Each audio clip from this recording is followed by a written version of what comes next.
In Lesson 3, we are going to discover what the water cycle is. Earth's water does not sit still. It changes form and moves from place to place. Look around in the room you are in now. Can you see water? Look around the room you are in now. Can you see water around you? Even if you do not see it, water surrounds you all the time. This water is not in a liquid form as in rivers or a solid form as in glaciers.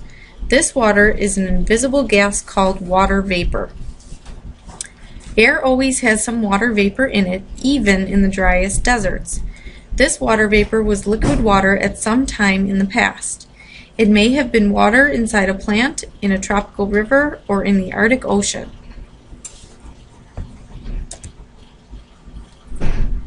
Water vapor makes up a very small fraction of the gases in the air.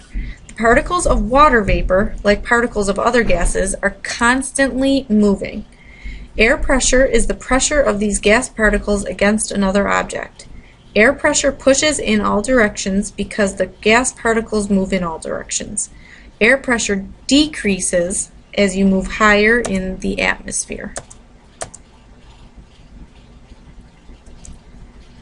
The water cycle.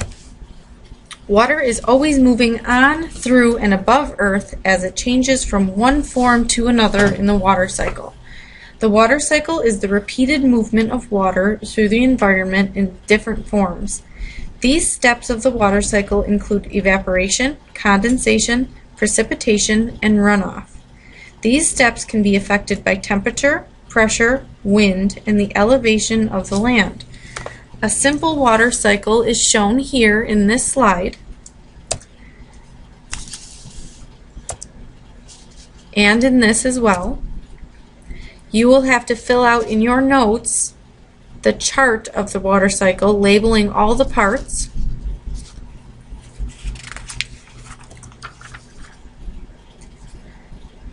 A detailed picture of the water cycle is shown here. Water is not always in the water cycle. You know that water is used and made in living things. Some water is broken down as plants make sugar during photosynthesis. Organisms produce water during respiration. Here is another form or another chart showing the water cycle.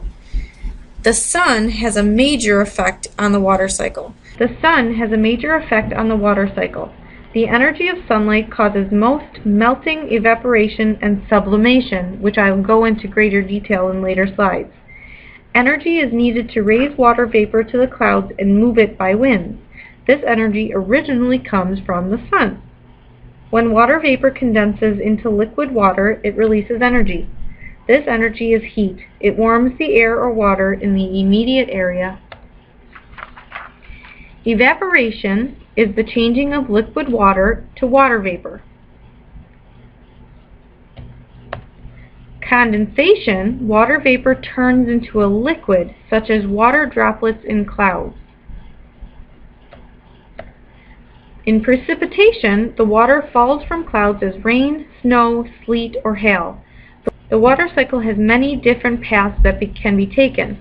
For example, condensation does not happen only in the making of clouds. Condensation also forms dew.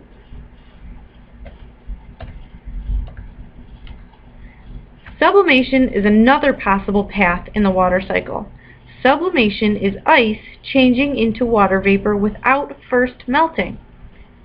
You can see this when ice cubes in a freezer shrink over a long period of time. Sublimation happens more slowly than evaporation. Lower temperatures slow the rate of sublimation. Runoff in the water cycle is water moving downhill. Examples of water running downhill could be right in our backyard at Niagara Falls. Water vapor may freeze directly into ice without first becoming liquid water. The ice crystals that form on surfaces are called frost. Here's the picture of the water cycle I'd like you to look at very closely and fill in carefully in your notes. You will be creating a project that shows your understanding of the water cycle and all of the steps that it includes. Here's your notes page. please fill this in, rewind the video as needed.